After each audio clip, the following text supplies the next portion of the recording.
Hello student, आज हम solve करने वाले हैं प्रश्नावली 6.2 से प्रश्न नंबर 2 का फर्स्ट। ठीक है, इसमें पूछा है हमसे किसी त्रिभुज पी क्यू आर की भुजाओं पी क्यू और पी आर क्रमशः बिंदु ई और एफ स्थित हैं। निम्नलिखित में से प्रत्येक स्थिति के लिए बताइए कि क्या ई एफ समांतर है क्यू आर के। ठीक है, इस तरीके से एक कोई त्रिभुज पी क्यू आर दिया हुआ है। ठीक है, जिसके पी क्यू जैसे ये दे रखा है, यहाँ पर कोई बिंदु ई स्थित है, पी आर इसके बीच में कहीं बिंदु एफ स्थित है। तो जो ये रेखा बन रही है इन दोनों बिंदुओं को मिलाने से, तो क्या ये रेखा जो है इस क्यू आर के समांतर है, हमें इसमें ये बताना है। ठीक है, जैसे कि इसमें ई एफ रेखा जो है समांतर है क्यू आर के। अगर ये समांतर है तो बताना, नहीं है तो नहीं बताना। ठीक है, सबसे पहले हम करते हैं इसमें, हमें यहाँ पर एक इन्होंने स्टेटमेंट दे रखा है। ठीक है, इस तरीके से कुछ डाटा दिया हुआ है जिसमें पीई बराबर है 3.9। ठीक है, पीई कितनी है 3.9 सेंटीमीटर है, ई क्यू 3 सेंटीमीटर है, पी एफ 3.6 सेंटीमीटर है और एफ आर जो है 2.4 सेंटीमीटर है। तो इसी डाटा के अकॉर्डिंग हम क्या करेंगे, इसमें बताना है कि ई एफ बराबर है क्यू आर के, मतलब समांतर है। ठीक है, बराबर नहीं समांतर। ठीक है, तो सबसे पहले हम यहाँ क्या करेंगे, जो हमें दिया है वो लिख लेंगे। यहाँ पर सॉल्यूशन में हमें ये दिया है, ये सब पूरा डाटा, जहां पे पीई बराबर है 3.9 सेंटीमीटर, ई क्यू बराबर है 3 सेंटीमीटर, पी एफ बराबर है 3.6 सेंटीमीटर और एफ आर है 2.4 सेंटीमीटर। ठीक है, ये सब डाटा हमें यहाँ पर दिया हुआ है। तो सबसे पहले हम इसमें क्या करेंगे, यहाँ पर लिखेंगे पीई बटे ये जो पीई दे रखा है, इसको हम किससे डिवाइड करेंगे, ई क्यू से। ठीक है, ठीक, तो यहाँ पर इसके बराबर में लिखेंगे, यहाँ पर पीई की वैल्यू दे रखी है 3.9 और ई क्यू दे रखा हमें 3 सेंटीमीटर। इससे इसको डिवाइड करेंगे तो हमारे पास आएगा 1.3 सेंटीमीटर। ठीक है, उसके बाद इस वाली रेखा से लेंगे हम पी एफ बटे एफ आर। ठीक है, पी एफ बटे एफ आर बराबर पी एफ 3.6 सेंटीमीटर दिया हुआ है हमें और एफ आर दिया 2.4 सेंटीमीटर। इसको डिवाइड करेंगे तो यहाँ पर आएगा हमारे पास 1.5 सेंटीमीटर। ठीक है, अगर ये इसके बराबर नहीं है, क्योंकि ये बराबर इसके नहीं है, ये रेखा जो है इसके बराबर नहीं है, तो क्या होगा इसका मतलब, ये तो हमारी रेखा दे रखी है ई एफ समांतर नहीं होगी क्यू आर के। ठीक है, यहाँ पर हमें इसलिए लिखना है क्योंकि पीई बटे E Q not equal P F upon F are. ठीक है, क्योंकि ये रेखा बराबर इसके नहीं है, तो इसलिए क्या होगा, ये ई एफ और क्यू आर समांतर नहीं है। ठीक है, क्योंकि ये रेखा जो है इसके बराबर नहीं आया। ठीक, इसका जो अनुपात है वो इसके अनुपात के बराबर नहीं आया। जो इस रेखा का अनुपात है वो इस रेखा के अनुपात के बराबर नहीं है। ठीक है, तो इसलिए ई एफ क्यू आर के समांतर नहीं होगी। ठीक है, अब हमें क्या करना है, सेकंड दिया हमें, सेकंड डाटा इसमें दिया है हमें पीई बराबर 4 सेंटीमीटर, क्यू ई बराबर 4.5 सेंटीमीटर, पी एफ बराबर 8 सेंटीमीटर और आर एफ बराबर दिया है इसमें 9 सेंटीमीटर। ठीक है, ये पूरा डाटा हमें यहाँ पर दिया हुआ है। ठीक है, तो इसका हम फिगर बना लेंगे इस तरीके से, कोई एक रेखा पी क्यू बना लेंगे और एक पी आर बना लेंगे। ठीक है, ये रेखा हमने मान ली पी क्यू और ये पी आर हो गई इधर वाली। ठीक है, तो इसमें कोई एक बिंदु ई है और एक एफ है, यहाँ पर बिंदु एफ है और ये ई है। ठीक है, जिसमें पीई 4 सेंटीमीटर दिया हुआ है, इसमें पीई 4 सेंटीमीटर है। ठीक, उसके बाद क्यू ई यहां से यहां तक की दूरी 4.5 सेंटीमीटर दी हुई है। पी एफ दिया हमें 8 सेंटीमीटर और आर एफ दिया हमें 9 सेंटीमीटर। तो अब हमें क्या करना है, इन दोनों की रेखाओं के अनुपात देखने कि बराबर हैं या नहीं है। ठीक है, अगर ये बराबर होंगे दोनों के अनुपात रेखाओं के, तो ई एफ समांतर होगा क्यू आर के। ठीक है, तो सबसे पहले हम यहाँ पर सॉल्यूशन में लिखेंगे जो हमें दिया है। ठीक है, गिवन हमें दिया है यहाँ पे पी ई बराबर 4 सेंटीमीटर, क्यू ई बराबर 4.5 सेंटीमीटर, पी एफ दिया हमें 8 सेंटीमीटर और आर एफ दिया हमें 9 सेंटीमीटर। ठीक है, ये डाटा हमें यहाँ पर दे रखा है।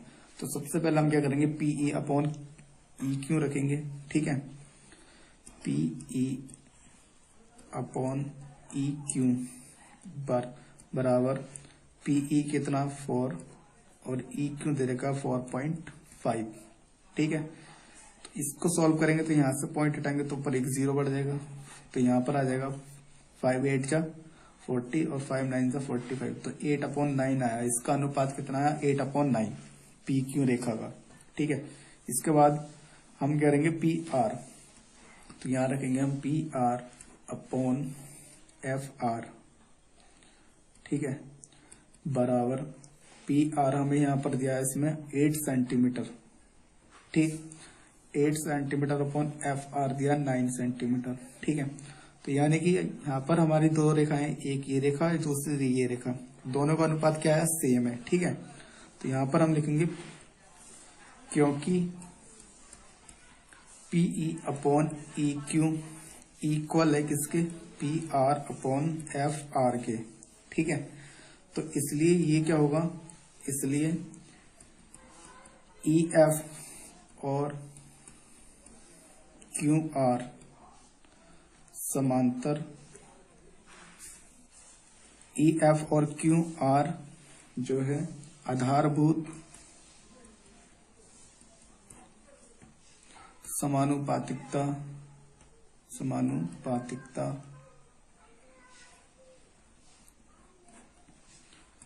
प्रमेय से समांतर है। ठीक है, तो यहां पर जो है ये, क्योंकि ये रेखा जो है इसका अनुपात इसके अनुपात के बराबर आया। ठीक है, तो यहाँ पर जो होगा ई एफ और क्यू आर आधारभूत समानुपातिकता प्रमेय से क्या होगी, समांतर होंगी। ठीक है, इसके बाद हम थर्ड वाले का डाटा देखते हैं। तो अब यहाँ हमारे पास ये है थर्ड वाले का डाटा। ठीक है, इसमें दिया पी क्यू बराबर 1.2, पी क्यू बराबर 1.28 है। ठीक है, जो यहाँ से यहाँ तक की दूरी 1.28 सेंटीमीटर है। पी आर हमें दिया है यहाँ पर पूरा 2.56 सेंटीमीटर। ठीक है, जिसमें पीई जो यहाँ से यहाँ तक की दूरी है वो दी है 0.18 सेंटीमीटर और पी एफ दिया हमें 0.36 सेंटीमीटर। ठीक है, तो हम इन दोनों रेखाओं का अनुपात देखेंगे कि इक्वल है कि नहीं। ठीक है, तो सबसे पहले हम क्या करेंगे, इसमें अब हमें दिया है यहाँ पर ये।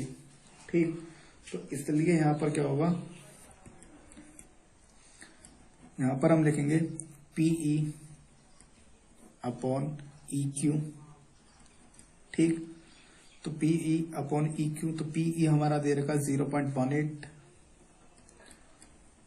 ठीक है, और ई क्यू हमें यहाँ पर फाइंड आउट नहीं दिया अभी। ठीक है, तो यहाँ पर हम क्या करेंगे 1.28 में से अगर हम इस पूरी रेखा में से ये 0.18 माइनस कर देंगे तो हमारे पास ई क्यू बचेगा। ठीक है, तो इसका मतलब P Q minus E Q कर दें, पी क्यू माइनस पीई करेंगे हम। ठीक है, तो P Q minus P E कर दें तो हमारे पास ई क्यू आ जाएगा। ठीक है, तो यह आ जाएगा 0.18 अपॉन पी क्यू पूरा दे रखा 1.28 माइनस पीई हमारे पास है 0.18। ठीक है, इसको माइनस कर लेंगे तो ये हमारे पास कितना बचेगा, ऊपर बचेगा 0.18 और नीचे माइनस करेंगे तो इसको हमारे पास बचेगा 1.10। ठीक है, इसमें से इसको माइनस करेंगे तो हमारे पास बचेगा 1.10। ठीक, इसको हम सॉल्व कर लेंगे क्योंकि ये पॉइंट 2 अंकों के बाद लगा हुआ, दोनों ऊपर नीचे, तो ये पॉइंट से पॉइंट डायरेक्ट ही कट जाएगा। ठीक है, तो ऊपर बचेगा केवल 18, यहाँ बचेगा 110 यानी 110। ठीक है, तो 2 9 जा 18 और इसको डिवाइड करेंगे 2 5 जा 10 और 2 5 जा 10। ठीक है, 55 बार में, तो ये बचा हमारे पास 9/55। ठीक है, इसका अनुपात तो हमारे पास ये आया। ठीक है, पी क्यू रेखा का। अब हम देखेंगे पी आर वाली रेखा का। ठीक है, तो यहां पर हम लिखेंगे पी एफ बटे एफ आर बराबर, पी एफ हमें दे देगा 0.36 और एफ आर हमें फाइंड आउट कर लेंगे। तो एफ आर हमें कहां से मिलेगा, पी आर में से माइनस करेंगे पी एफ। ठीक है, तो यहां माइनस करेंगे हम इसमें से 2.56 जो पी आर है, माइनस कर देंगे हम इसमें से पी एफ। पी एफ है हमारे पास 0.36। ठीक, इसको माइनस करेंगे हम इधर, तो यहां बचेगा ये, इसमें से इसको माइनस करेंगे तो यहां बचेगा 0, यहां बचेगा 2 और यहां पर बचेगा 2। तो यहां पर बचा ये नीचे 2.20। ठीक है, अब हम यहाँ पर भी देखो क्या है, 2 अंकों के बाद डेसिमल है। ठीक है, इसको इससे डायरेक्ट कैंसिल कर देंगे। ठीक है, तो यहाँ पर केवल बचा 36, यहाँ बचा 220। अब हम इसको जो है किसी भी एक नंबर से डिवाइड कर देंगे जिससे दोनों नंबर डिवाइड हो। ठीक है, कॉमन नंबर से, तो यहाँ पर हो जाएगा 4 से, ये 4 9 36, 4 9 36, 4 से इसको करेंगे तो ये आ जाएगा 4 5 20 और 4 5 20, तो ये कितना है 9/55। तो इस वाली रेखा का अनुपात कितना है 9/55, इसका भी 9/55 है। तो इसका मतलब क्या है, ये रेखा जो है इसके समांतर होगी, ई एफ समांतर होगी क्यू आर के। ठीक है, क्योंकि दोनों रेखाओं का अनुपात जो है समान आया। ठीक है, तो यहां पर हम लिख देंगे क्योंकि P E upon E Q बराबर है P F upon F R के। ठीक है, क्योंकि ये रेखा का अनुपात इस रेखा के अनुपात के बराबर है। ठीक है, तो ये क्या होगा, इसलिए आधारभूत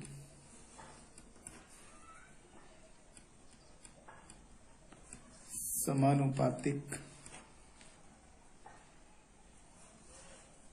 प्रमेय से ई एफ और क्यू आर समांतर है। ठीक है, क्योंकि हमारी जो दोनों रेखाओं का अनुपात है वो दोनों क्या है, बराबर आए। ठीक है, तो इसलिए ई एफ इक्वल होगा क्यू आर के। ठीक, तो इसे सॉल्व करने के बाद हमें पता चला कि इसने जो 3 अलग अलग डाटा दिए थे उनमें से केवल एक में जो है ये समांतर नहीं था, फर्स्ट वाले डाटा में जो है समांतर नहीं था इनका अनुपात। ठीक है, तो ये क्या हुआ, ई एफ समांतर नहीं थी क्यू आर के। ठीक है, बाकी 2 में क्या है, दोनों समांतर आया। इस वाले में भी सेकंड वाले का डाटा भी समांतर आया और थर्ड वाले का भी। ठीक है, ये इसकी इक्वल आया है। ठीक है, फर्स्ट वाले में नॉट इक्वल था इसलिए ये इसके समांतर नहीं थी, ई एफ और क्यू आर समांतर नहीं थी इसलिए। ठीक है, क्योंकि इस वाली रेखा का और इस वाली रेखा का जो रेशियो था, अनुपात, वो नॉट इक्वल था, इसलिए जो दोनों रेखाएं हैं वो समांतर नहीं है। बाकी 2 में ये समांतर है। ठीक है, इसी तरह क्वेश्चनों को डिटेल में समझने के लिए हमारे चैनल को सब्सक्राइब करें, लाइक करें और शेयर करें। धन्यवाद।